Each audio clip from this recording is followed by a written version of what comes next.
Okay guys, I have my HP Envy 15t-j100. I'm going to be doing a small review on it just to show you the performance of it and the look and feel of it, tell you how I like it and how I don't like it. So it is off right now. I'm going to start it up, and while it's starting up I'm going to tell you what I don't like. What I don't like is I didn't get the touch smart version, which I didn't want. It's a laptop. I don't need a touch screen. I have a mouse for that. The screen, it doesn't like to open with one hand. You really got to have two hands to do it. The hinges are really tight. Now the bad part about that is I can't open it easy, and the good part about that is it's not going to go swinging around on me. Other bad thing I don't like about it, it doesn't have an optical drive built in. And I really got to think, there's not really anything else that I don't like about it. It does have a full keyboard with a number pad. Over here you have two USB 3.0 ports, an Ethernet cable port, a charging port, and headphone and microphone jack in one. On the other side you have SD card. That is the hard drive indicator, power indicator. This is a 6-in-1 SD slot, I believe. Two more USB 3.0s, HDMI port, vents right here, and underneath it's vented as well. That's the security port. There's nothing on the back, there's nothing on the front. Options I got with this computer: I got the 1080p screen, backlit keyboard, which is very nice. It's like a $30-something add-on, but go for that, especially if you're going to be using it for college like I am. It comes with the fingerprint sensor. Obviously all the models do. nvidia GeForce 840M, not the 740, the 840, or the 750, or whatever the other one was. This is the 840M. Intel Core i7 4700 MQ, I believe. I think it's MQ.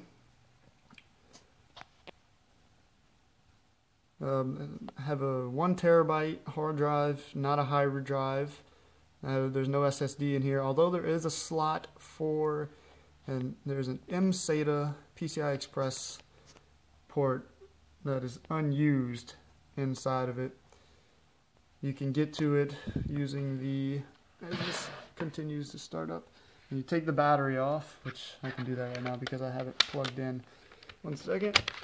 Okay, you take the battery out.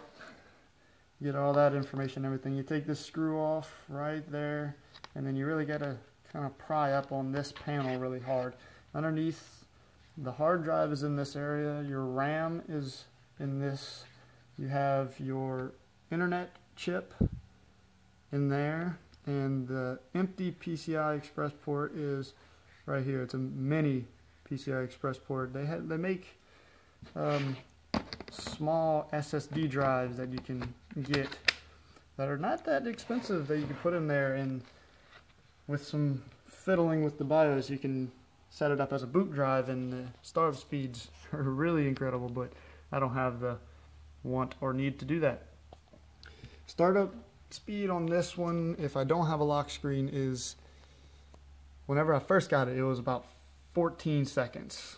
Now that's from complete shutdown to on, ready to use, everything started, all the processes are running.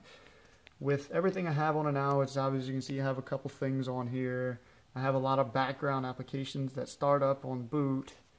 The more you use it, the slower it's going to get. I mean, the more things you have on it that have to start up, the slower it's going to get. But for what it's worth, I have a $1,200 desktop that I set up years ago. It's got a 750 gigabyte hard drive that's like that thick. It's an HP Pavilion with a AMD Phenom X4 quad-core processor, and I mean, for what it is, it's pretty quick. It only has 7 gigs of RAM. This computer has 8 gigabytes of RAM with 2 gigs of dedicated video memory for the GeForce 840M chip. Oh, the clock for the Core i7, if you don't know, is 2.3 standard, and it overclocks itself to 3.4. And I don't know if you can see it on here, if you'll be able to. I have it in high performance mode as it is right now. 3392, which is 3.4 gigahertz. Overclocked. You can see the temperatures, what the max temperatures were at startup. I'm gonna open up DayZ in a minute and really put a test to it. Games I play on this, like I said, I use this for school, so I use a lot of the hard drive for different applications and different safe data that I need for my classes. I do have a 1 terabyte external hard drive that's a USB 3.0 connection that I use to back everything up, just because can't trust these things. But you know, for this computer, I've had it about 8 months, no problems, nothing's wrong with it, works great, sounds great, gaming is really good on it. I mean, as you can see, you can look up the dimensions of this thing. It is not a big laptop. It's small enough to where you can't put an optical drive in it. I did get an external CD-ROM drive. It's not a Blu-ray drive, but it is an external CD-ROM drive. One thing that didn't come was the drivers to run a CD. I had to go in and get VCL media player just to play CDs, like movie DVDs, on this computer, which I think is kind of ridiculous. But I mean, brilliant part about having a PC is you can put in all the applications you want on it. Reason I got this computer, I needed a new one for school. I didn't want Apple, did not want a MacBook. Everybody's all big on the MacBooks and everything. All my friends got them. And then 2 weeks into the semester, they were all asking for my computer because theirs was not compatible with any of the software they needed for their classes. So that's a big selling point right there. Plus, a computer with the specs in this, the Intel i7 GeForce graphics, the 840M chip, well, not chip, card in it. This particular Intel Core, the terabyte hard drive, 8 gigabytes of RAM, the clock speeds, that would be, I think it was $1,600 to $1,800 in a MacBook. And then you don't get the compatibility. You have to buy your own version of Microsoft Office. I mean, you have to do it for this too, but we get it through our school for free. And it's just not worth it to me. It's not worth it at all, and then it's not compatible with most of the software that you can get online out there. So that's why I got this computer. And this setup, the way I have it, with the 1080p screen, i7 processor, GeForce chip that I have in there, backlit keyboard, the terabyte hard drive, not the hybrid drive, I didn't get that. The non-touch smart, it's a computer, I don't need a touch screen on it, I just like my mouse. This setup with tax was $950. Now that's shipping, tax, and everything. The setup itself was $850 or $860 or something, and the tax on it and the shipping was $950 total. This does have the Beats audio. It's, for the price, it's ridiculous, and it's really good. I'm gonna go ahead and open up DayZ. This is a game I do play a lot, to show you the graphics performance of it real quick. I'm going to go ahead, I'm not going to run long enough to get temperatures off of it, but I'm going to go ahead and tell you the temperatures I get. If I can hurry up and open Fraps and MSI Afterburner up. 1 second. Wait, that's already open.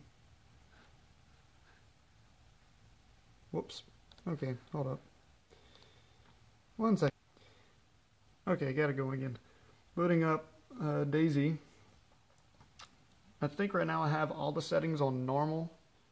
Video quality settings, you can see me. Video quality settings, rendering settings, I think everything is set to normal. I have all trees and grass on, which that is taking advantage of the memory, RAM, and the dedicated video memory on the chip itself. Temperatures, I usually get somewhere around 70 Celsius. Sometimes it'll jump a little bit over. CPU, that's GPU temperatures. CPU temperatures usually max out at about 200.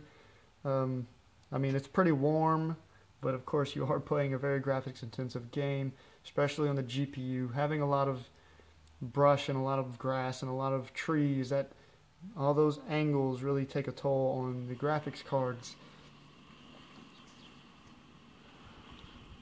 Wait for it to load everything up real quick.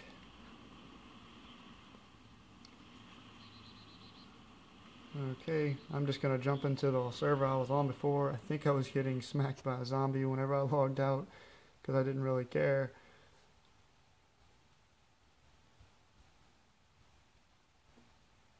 You might start hearing the fan spool up in just a minute once it gets into the game.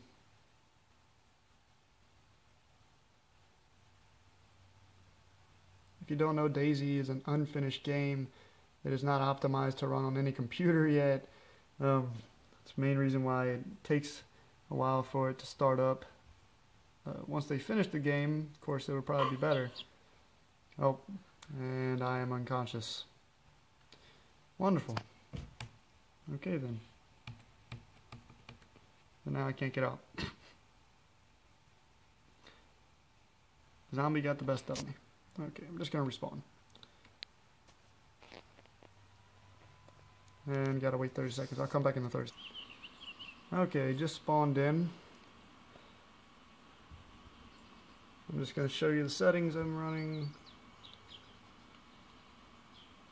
Audio, I didn't know they had that anymore. It does have a microphone now. It does have a webcam in the middle.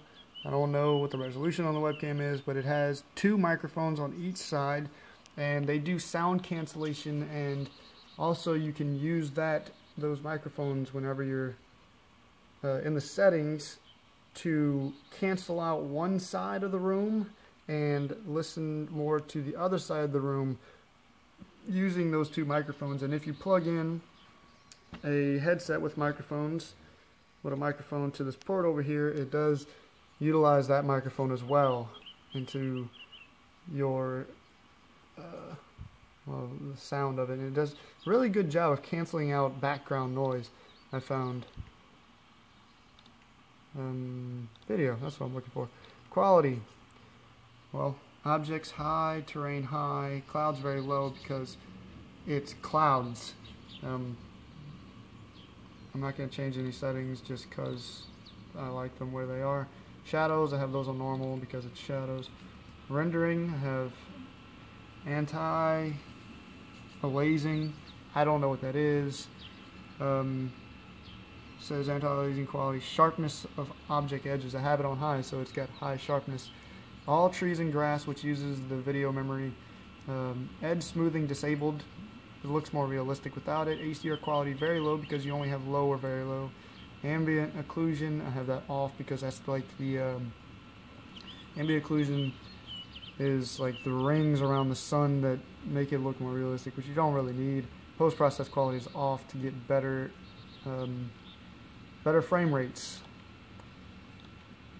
Textures, I have all normal textures. I have it allowing the maximum amount of GPU memory. I already showed all that, so now I'm going to run around and close. So right now it's running at 28 frames a second, 30 when I'm not moving, 31, 32. I'm going to run around. It's at 23 right now.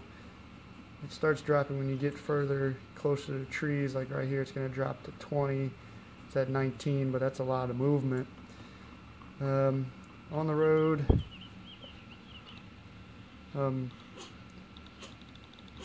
it's completely playable. And this is on a laptop, guys. This is not a desktop. This is a small, thin laptop. For what it is, I mean, I got it to play this game, and I'm very happy with the performance of it. You can probably hear the fan ramping up down there, so we'll go take a look at the temperatures, even though they're not going to be bad. I'm going to hurry up and exit. I want to keep this, try to keep it under 20 minutes. Exit out of that. Wait for it to back out. Max GPU temperature was 72 degrees Celsius. And that's usually the max. It doesn't get any higher than that. I mean, even if I run this game for an hour. I do have Core Temp 1.0 RC6 running. As you saw, the max temperatures 199, 198, 192, 185. They usually don't get much higher than that. The most I've ever seen them get to is about, well, you can't see that. The most I've ever seen them get to is about 212, I think. And whenever I was doing that, I was doing some really, really intense gaming. I mean, I had DayZ open and running for multiple hours with all the settings on high. I was really stress testing it for the cooling capacity. As you can hear, fan is already wound down. It cools itself off very well. It's already down to 45 degrees Celsius. Well, I don't really need to run anything else. If you're looking for a laptop that you can game with, that's not like top of the line, it's not going to cost you a fortune, it's not going to disappoint you, this is where you gotta go. As I said, there are other options for this particular laptop on HP that you can get, such as a hybrid drive or a full SSD drive. That was a good bit more. I wanted to keep it under $1,000. I opted out of the TouchSmart version because I have an iPad, I have a phone, they have touchscreens, I want a computer, I don't need a touchscreen on my computer. And it also cuts down on the weight and the size of the device, which is big to me because I carry it around at school all day. What else can I talk about? I really don't have anything else to say. I mean, this is running Windows 8, as most of you will probably be able to tell. It comes with that. One thing. The wireless chip, well, two things. The wireless chip that's in this, that comes with this laptop, does not have Bluetooth. It is wireless 802.11 BGN, or one of those, whatever it is. I'm just going to go look at it. It does not have Bluetooth built into it. Properties. Well, I don't know where to get to it. Never mind. Guess I'm not going to look at it. Well, it does not have Bluetooth in it, which means if you have a Bluetooth wireless mouse, you will not be able to use that unless you replace the chip. It's not hard to do. It is under that panel on the bottom, as most of you know.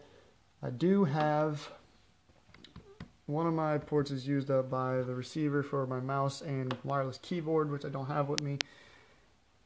And let's see, one other thing. Never mind, I forgot it.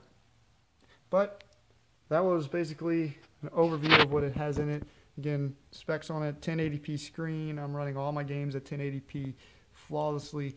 BioShock and BioShock 2, I've played through both of those. I'm about to start BioShock Infinite. Both of those games played at 60 frames per second. Highest quality settings, 1080p settings, with no trouble. I mean, BioShock doesn't even try to overdo this machine. It's really, to me, it's incredible how much this computer can handle. Other options, backlit keyboard, that is a must, especially if you're in college and going to be doing a lot of homework at night like I do. The reason you need to get a wireless mouse to game with this, number one, it's a lot easier. Number two, this system, whenever you're using the keys, shuts off the palms. As you can see, whenever I click the button, the mouse stops moving. It shuts off your trackpad whenever you're typing, so you don't do accidental mistakes on it. It is running an Intel i7 4700MQ processor, clocked at 2.3 to 3.4 gigahertz, and it slows it down all the way to 700 megahertz when you're not really using it. I just put it into power saver mode. Well, 800 megahertz, should I say? And as you can see right there, 798.16 megahertz or 800 megahertz. The temperatures are going to drop really low, down to usually about 80 degrees. Battery life, that's something I didn't talk about. With the stock battery in this thing, running with my power saver setup and low clocks, I can get about 5 hours of battery life out of it. Now they say 8, which is with, I mean, you turn on airplane mode, you shut everything off, you slow everything down, and you really start saving on it, which I can do if you have downloaded movies on, or you have movies on it that you want to just watch, like with the CD drive, the external CD drive. And whenever you're running in high performance mode, you're going to get maybe an hour and a half out of it. But for my college day in classes, I can usually get back at night with about half the battery left, which that's using it generously. That's most of my class hours using it. That's about it. I mean, I wanted to review it because I have the 840M chip, and I can't find any reviews with the 840M GeForce NVIDIA GeForce graphics card. So there you go. If you're looking for a computer for school or for your daily life that you can game with, that's small laptop, not gonna bust the bank as much as a desktop will, but you'll still get really good performance out of it, this is where you gotta go. I'm extremely happy with it. I mean, there's not much more to say. Get it, and you're not gonna regret it.